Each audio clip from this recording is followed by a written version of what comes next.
이른 아침 햇살이 영취산의 푸른 정상에 내려앉고 공기는 맑으며 산들바람이 부드럽게 스친다. 산속은 고요하여 새들의 지저귐과 바람 소리만이 함께한다. 부처님과 그의 제자들은 이 평화로운 곳에서 매일 가르침을 나누고 있습니다. 모두 자리에 앉아 마음을 비우고 잡념 없이 부처님께 시선을 집중하며 그의 끝없는 지혜와 가르침을 경청하였다. 그러나 이 평화로운 분위기는 부드럽지만 심사숙고한 한 가지 질문에 의해 깨졌다. 관세음 보살은 법위를 잇고 두 손을 합장하며 천천히 말씀하시길, 석존이시여, 사람이 죽은 후 정말로 환생하는 것입니까? 그의 말은 온화하고 차분했지만 그 속에 담긴 의문은 오래전부터 중생을 괴롭혀온 철학적 수수께끼를 드러냈다. 생사, 생사, 윤회, 륜회, 환생, 투태, 은 멀고도 알 수 없는 문제처럼 보이지만 이미 수많은 이들의 마음속에 의문의 씨앗을 심어 놓았다. 예로부터 보통 사람에서부터 성현과 높은 스님에 이르기까지 많은 이들이 똑같은 문제를 생각해왔다.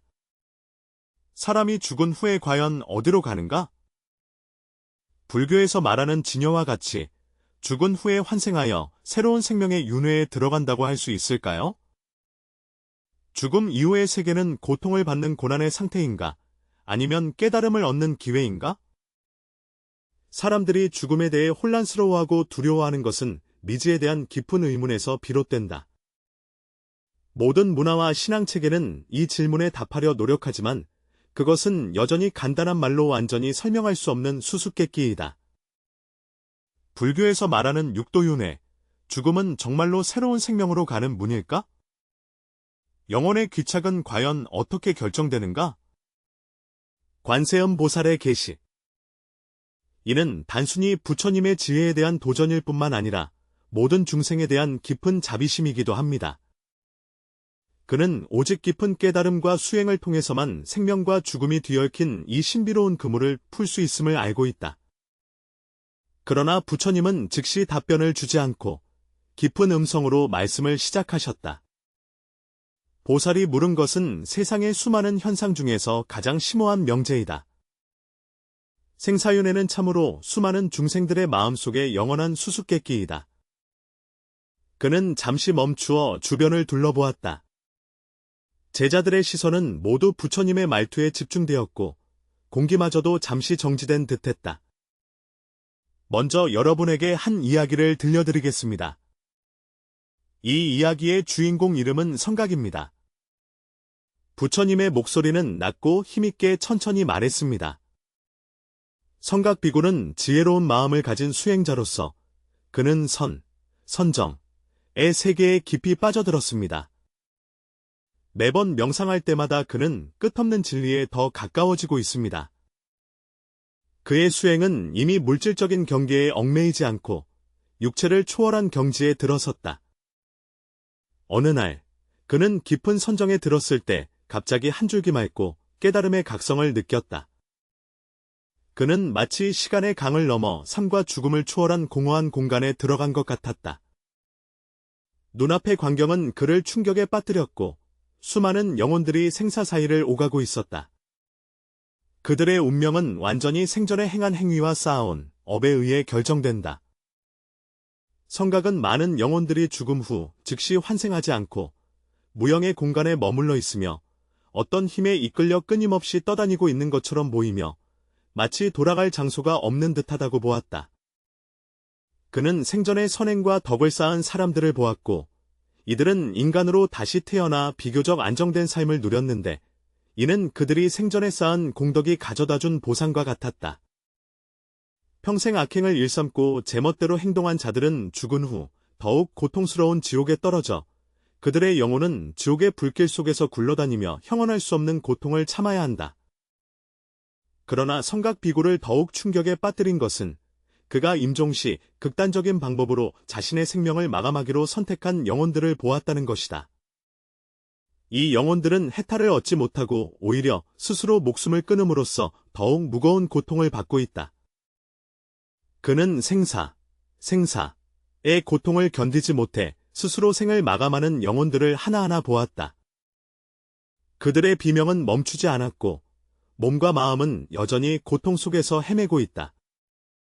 모든 고통의 종식을 바라고 내린 선택들이 오히려 그들을 더 깊은 혼란과 고통 속으로 빠뜨렸다. 이때 성각은 이전에 경험하지 못한 깊은 진동을 느꼈다. 그는 생명과 죽음의 깊은 연관성을 깨달았으며 생사윤회가 단순한 환생 과정이 아니라 인과와 업력에 의해 깊이 지배되는 결과임을 이해하였다. 그는 환생할 수 없는 영혼들을 보았다. 그들은 집착과 두려움, 그리고 진정한 깨달음을 이루지 못하여 여전히 끝없는 고통에 갇혀 마치 생사의 족쇄에서 벗어나지 못하는 듯했다. 부처님의 목소리가 다시 한번 살림 사이에 부드럽게 울려 퍼졌다. 선정, 선정의 깊은 체험을 통해 성각은 이 모든 것을 보았다.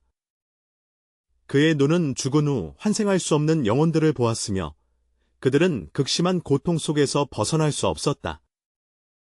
부처님께서 잠시 멈추셨다. 마치 모든 제자들이 성각의 충격과 생사진리의 깊은 깨달음을 느끼게 하려는 것 같았다. 생사윤회의 진실은 우리가 이해하는 것보다 훨씬 복잡하다. 그것은 단순한 환생과 재생의 순환이 아니라 생전에 지은 여러 행위와 업력으로 엮인 그물과 같다. 우리는 각자 과거의 행위와 내면의 선택에 의해 끌려가고 있다. 선이든 악이든 그것은 우리의 미래 운명에 깊은 영향을 미칠 것입니다. 부처님의 말씀은 어떤 힘을 지니고 있는 듯하여 주변의 공기마저 무겁게 만들며 마치 한마디 한마디가 모든 제자의 마음 깊은 뿌리를 건드리는 것 같았다. 이때 주변의 제자들은 모두 깊은 사색에 빠졌다. 그들은 생사가 단순히 육체의 종말이 아니라 각 개인의 내면과 모든 행위와 밀접하게 관련되어 있음을 깨닫기 시작했다. 성각이 본 광경은 생사윤회 이면에 더 깊은 진리를 드러낸다. 그들로 하여금 생명의 의미와 생명 속 자신의 선택에 대해 더 깊이 성찰하게 하였다. 부처님께서 천천히 말씀하셨다. 사람마다 죽은 후의 행선지는 확실히 자신의 일생 동안 쌓은 업력에 의해 결정된다. 생전에 지은 선악과 행위와 의도는 죽은 후에 각각 다른 결과로 나타난다. 깨닫지 못한 자들은 죽은 후 끝없는 혼란과 고통에 빠지게 된다. 선행과 지혜를 쌓은 이들만이 생사의 속박을 넘어 더 밝고 명료한 생명 형태로 나아갈 수 있다. 부처님의 눈빛이 점점 깊어지며 말씀하셨다. 성각 비구의 경험이 무척 놀랍지만 삶과 죽음의 윤회의 진리를 더 잘 이해할 수 있게 해줄 이야기가 하나 더 있다. 부처님의 목소리는 부드러워지면서도 경고로 가득 찼다. 이는 아수라 왕자라는 이름의 한 인물에 관한 이야기로 그의 경험은 여러분에게 깊은 깨달음을 줄 수 있을 것이다. 아수라 왕자는 어릴 적부터 매우 부유한 왕국에서 자랐으며 그의 삶은 권력과 향락으로 가득 차 있었다. 왕국의 부와 지위, 영광은 그의 삶의 전부였으며 그는 죽음의 의미에 대해 한 번도 관심을 기울이지 않았고 심지어 생사와 인과의 깊은 가르침을 조롱하였다. 아수라 왕자는 항상 충분한 부와 권력을 가지면 모든 것을 지배할 수 있고 삶과 죽음은 단지 한 끝에 불과하며 만약 모든 것을 얻을 수 있다면 죽음을 두려워할 필요가 없다고 생각했다. 그러나 인생은 항상 무상하여 아수라 왕자는 결국 중병에 걸렸고 그의 몸은 급격히 쇠약해졌다. 그가 마음껏 낭비하던 힘과 쾌락들은 어느 순간 모두 허무하게 변해버린 것 같았다. 죽음을 맞이하는 임박함의 왕자는 한 번도 경험하지 못한 공포와 무력감을 느꼈다. 이때에야 그는 비로소 생명의 끝이 자신이 생각했던 것처럼 단순하지 않다는 것을 진정으로 깨닫기 시작했다. 절망에 빠진 왕자는 해탈의 길을 찾기 위해 고승을 찾아 나섰다.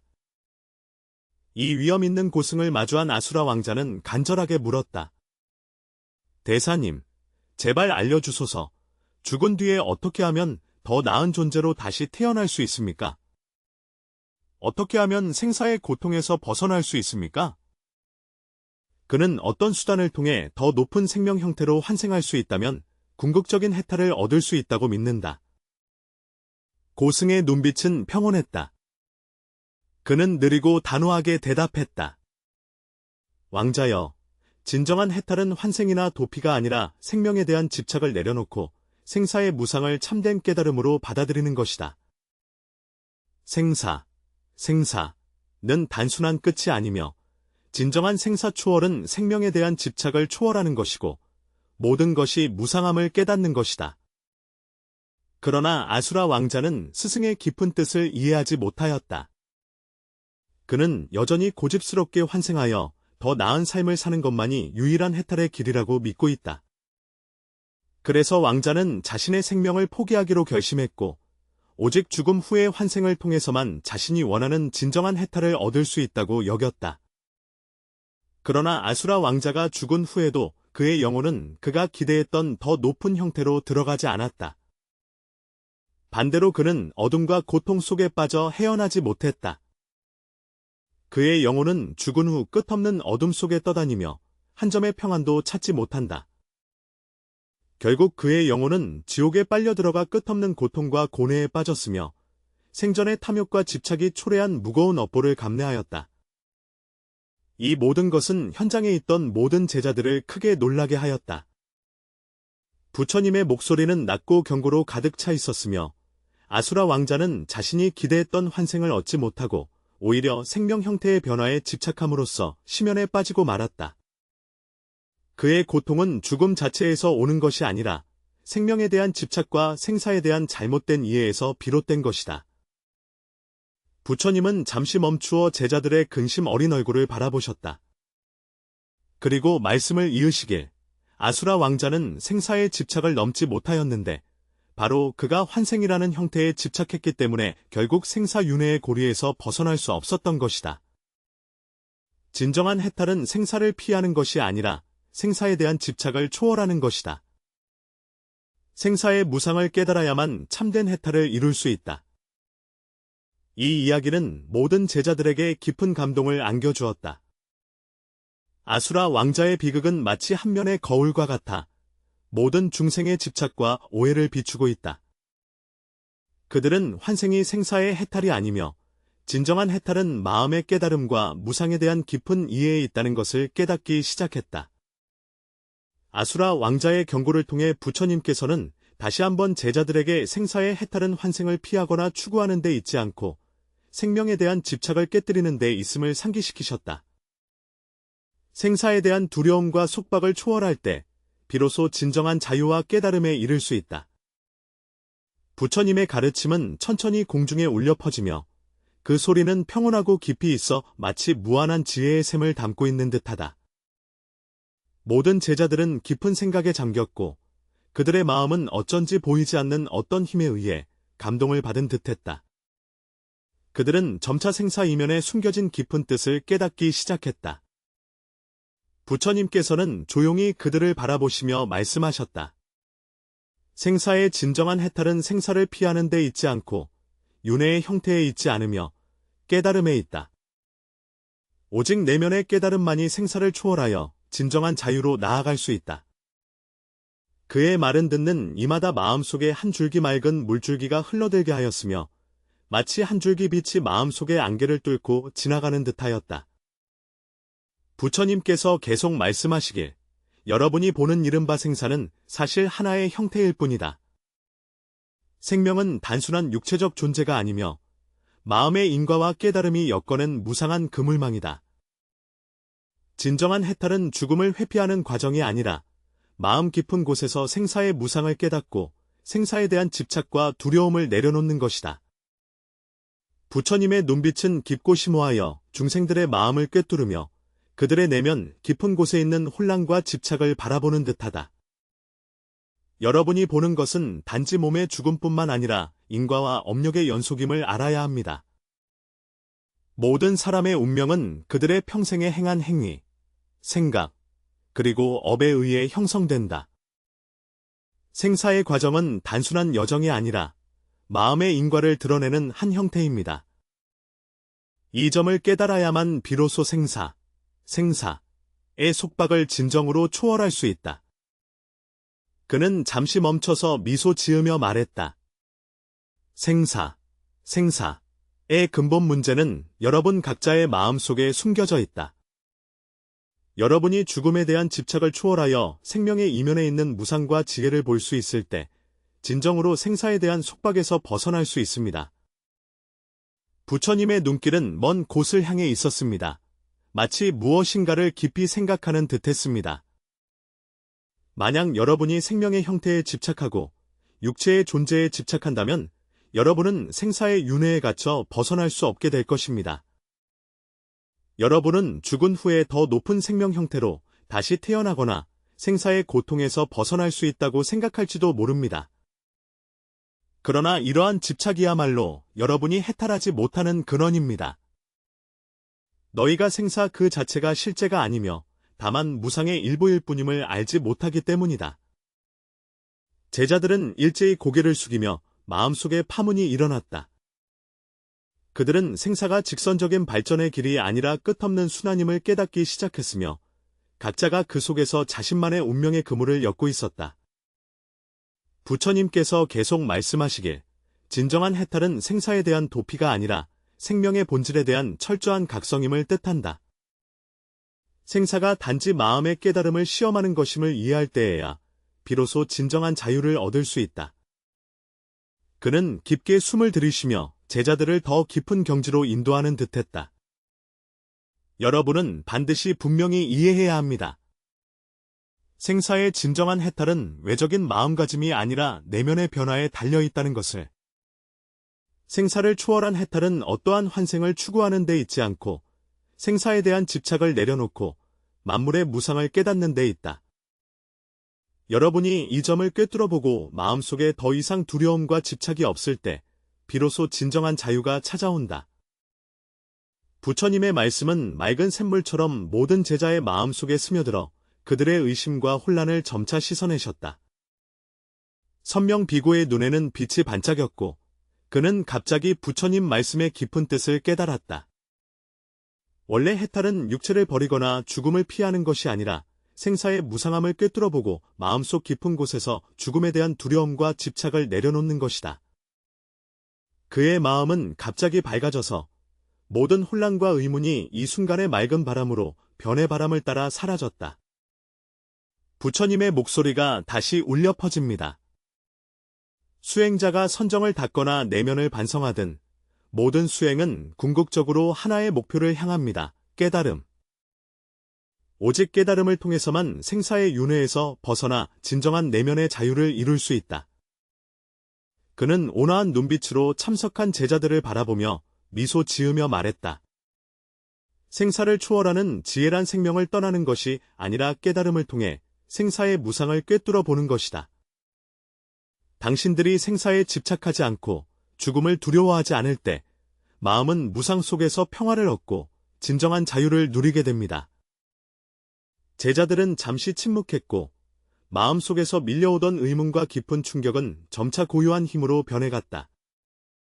그들은 생사가 단지 한 단계에 불과하다는 것을 이해하며 진정으로 추구해야 할 것은 마음의 깨달음과 초월임을 깨닫는다. 부처님의 가르침은 한 줄기 밝은 등불과 같아 그들의 앞길을 비추며 무상한 세상 속에서 진정으로 자신에게 속한 평화와 자유를 찾도록 인도합니다.